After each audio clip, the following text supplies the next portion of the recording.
시청자 여러분 안녕하십니까? 채널 K뉴스 한 주간의 한인사회 주요 소식을 정리했습니다. 새하얀 눈과 함께 한 주를 시작했습니다. 다행히 날이 따뜻해서 눈이 녹긴 했지만 일부 지역에서는 홍수가 문제가 됐습니다. 눈폭풍 요나스는 총 48명의 목숨을 앗아가면서 잔인함을 드러냈는데요.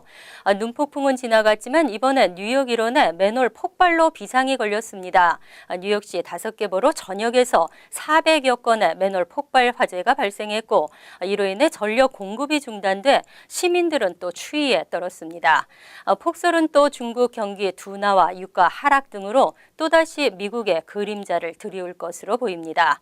실업률이 줄고 경기가 호전됐다고 하지만 눈폭풍 후 경제 한파가 우려되고 있습니다. 첫 소식입니다.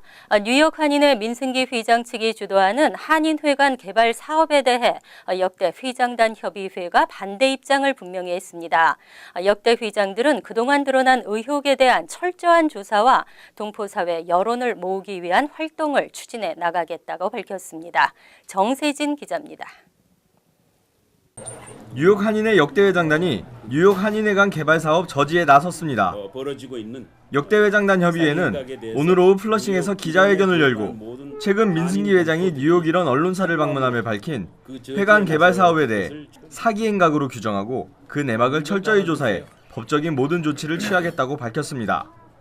우리 뉴욕 한인회 역대 회장단 협의회에서는 민승기 씨가 뉴욕 한인회관에 대한 개인적인 욕심을 버리고 원래의 위치로 돌아가기를 기다려왔으나 투자회사 설립에 대한 의지를 보이는 등 이미 내부적으로 상당한 수준의 계획을 수립하고 그 야욕을 채우려 한다는 판단에 따라 우리가 더 이상 방관할 수 없으므로 범동포 차원의 사기 행각 저지 운동에 나서기로 결정하였습니다. 역대 회장단은 전문가들이 5천만 달러의 가치로 평가하는 뉴욕 한인회관 건물을 민승기 회장 측은 터무니없는 가격으로 평가하고 있다며 회관 건물 매각 또는 개발 사업은 한인 동포들의 합의가 전제되어야 하는데도 불구하고 급하게 처리하려는 저희가 의심된다고 말했습니다. 오늘 회견에 자리를 함께한 뉴스타 부동산 안상모 대표는 렌트 안정법에 적용을 받는 세입자가 있어도 토지 면적 8,300스퀘어피트, 6층 건물 가치와 개발 시 적용할 수 있는 공중권을 더하면 회관의 가치는 5천만 달러는 충분히 가능하다고 역대 회장단의 주장에 힘을 보탰습니다. 건물 가격만 해도 3,200만 불이 됩니다. 그런데 에어라인 나머지 4만 스퀘어에 대해서도 그거 자체만 해도 매매가 됩니다. 그러면은 에어라인 4만 스퀘어에 대해서는 스퀘어당 적게 잡았을 때 스퀘어 피트당 500불을 받을 수 있습니다. 2천만 불이죠? 네, 2천만. 그러면은 그거 두 개를 합치면은 5천만 불이 넘죠, 벌써. 그래서 미니멈 가치가 5천만 불입니다. 이것은. 역대 회장단은 앞으로 공청회 개최와 홍보, 법률적 지원 등을 하기 위해 모금 캠페인을 계획하고 있다며 한인사회의 관심과 참여를 당부했습니다. 채널 K뉴스 정세진입니다. 소두증 유발 지카 바이러스가 미 전역으로 확산되면서 비상이 걸렸습니다. 뉴욕주에서만 5명이 지카 바이러스 양성을 나타냈습니다. 전 세계적으로도 여행을 자제하는 등 공포가 확산되고 있습니다. 연방보건당국은 27일 뉴욕주에서 2명의 추가 감염 사례가 확인됐다고 밝혔습니다. 뉴욕은 전국에서 처음으로 지난 22일 3명의 지카 바이러스에 양성 반응을 보인 바 있습니다. 현재까지 감염자는 총 5명으로 집계됐고 감염자는 모두 임신하지 않은 성인으로 1명은 퀸즈, 3명은 각각 롱아일랜드 나소 카운티와 업스테이트 오렌지 카운티, 먼로 카운티에 거주하고 있는 것으로 확인됐습니다. 나머지 1명의 거주 지역은 밝혀지지 않았습니다. 당국 관계자는 5명 모두 최근 지카 바이러스 확산 국가를 방문하던 중 바이러스에 감염됐다고 밝혔지만 정확한 방문 국가는 공개하지 않았습니다. 한편 이날 버지니아주와 아칸소주에서도 각각 1명씩의 감염 사례가 확인되면서 질병통제예방센터는 도미니카 공화국과 미국령 버진 아일랜드에 대한 여행 자제령을 내렸습니다. 브라질과 콜롬비아 등 중남미 22개 국가에도 이미 여행 자제령이 내려진 상태입니다. 오바마 대통령도 보건당국 고위 관계자들과 긴급 회동을 열고 감염 예방과 백신 개발에 주력할 것을 당부했습니다. 재외선거 유권자 등록이 5,000명 고지를 눈앞에 두고 있습니다. 뉴욕 인근 지역 전체 재외선거인의 약 4%가 등록을 마친 것으로 집계됐습니다. 뉴욕 총영사관 재외선거관리위원회에 따르면 25일 오후까지 제20대 총선의 재외선거 유권자로 등록한 인원은 모두 4,621명으로 집계됐습니다. 뉴욕 총영사관 관할의 재외선거인 11만 5,360명의 약 4%를 차지합니다. 2012년 19대 총선과 비교하면 같은 기간 대비 등록률은 1.55%에서 배 이상 훌쩍 올랐습니다. 또 19대 총선의 최종 등록 인원 4,586명도 이미 돌파했습니다. 이처럼 재외선거 등록이 대폭 늘어난 것은 올해부터 영구 명부제가 도입되면서 18대 대통령 선거의 재외선거인 명부 등재자 수 2,145명이 이번 통계에 반영됐기 때문입니다. 18대 대선 등재자를 제외한 등록자는 2,476명으로 등록률은 2.15%로 떨어집니다.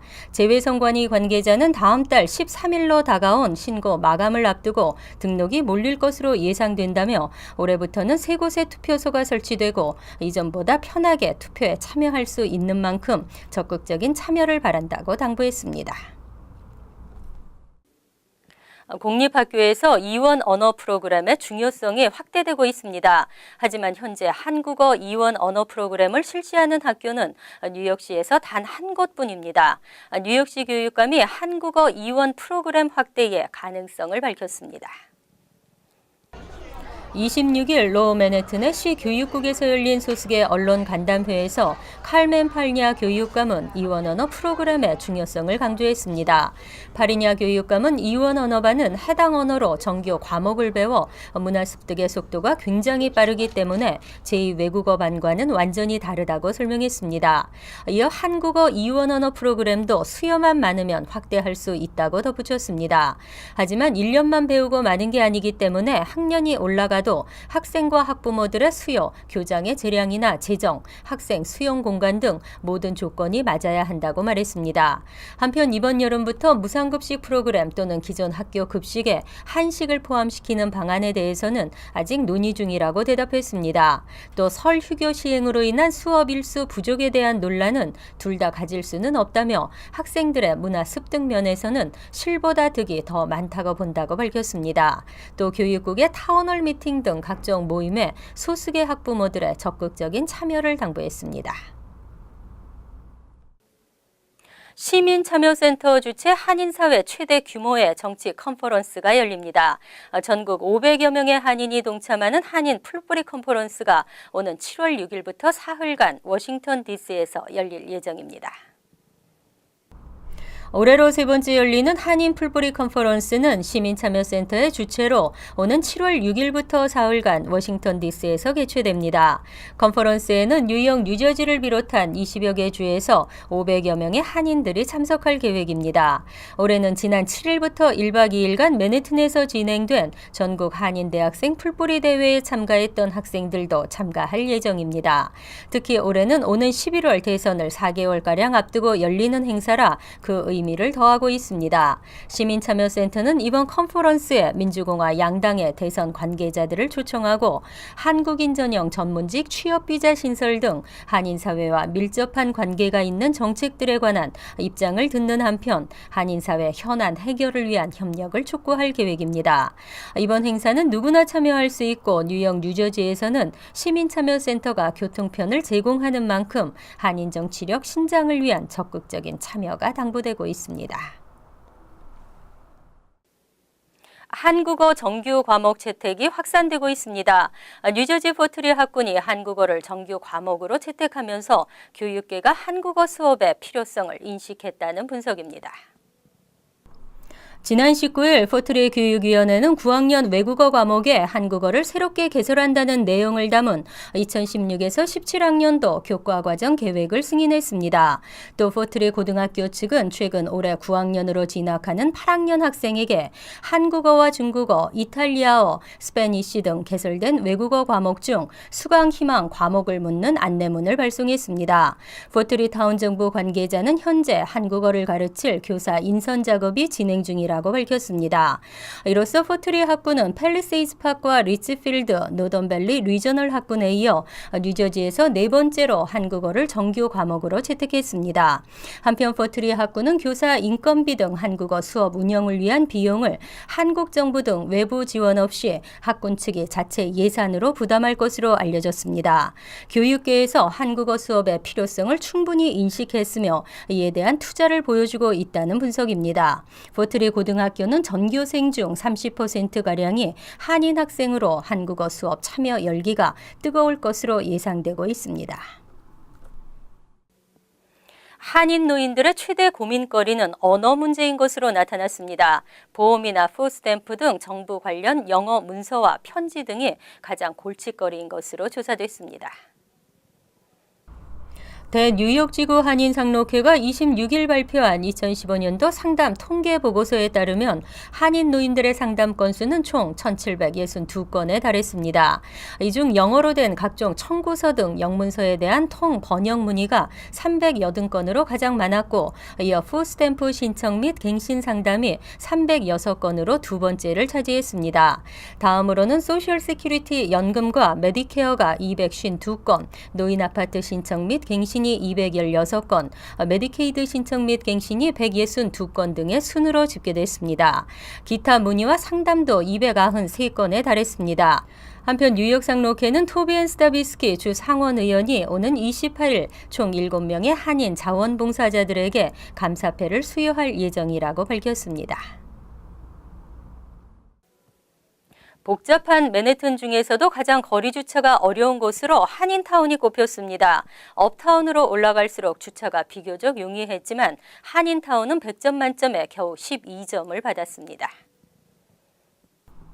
부동산 정보업체 트롤리아는 22일 거리주차 가용 지역을 알려주는 스마트폰 앱 파크 네버와 합동으로 전국 주요 대도시의 주차 상황을 조사한 통계를 발표했습니다. 대도시에는 맨해튼과 브루클린, 워싱턴 DC, 샌프란시스코와 포클랜드, 시애틀, 휴스턴 등이 포함됐습니다. 트롤리아는 해당 지역의 주차 용이성을 시간과 스트릿별로 나눠 조사하고 이를 100점 점수로 수치화해 발표했습니다. 통계에 따르면 한인타운은 100점을 기준으로 겨우 12점을 받으면서 헬스키친과 함께 최악의 주차 상황을 기록했습니다. 특히 한인타운이 있는 브로드웨이와 5번가 사이 32가는 북쪽과 남쪽 방향 도로에 각각 다른 주차 규정이 적용되면서 티켓은 물론 견인되는 사례가 많은 것으로 드러났습니다. 또 플랫 아일랜드 디스트릭트와 시빅센터 파이낸셜 디스트릭트도 주차할 공간이 거의 없었습니다.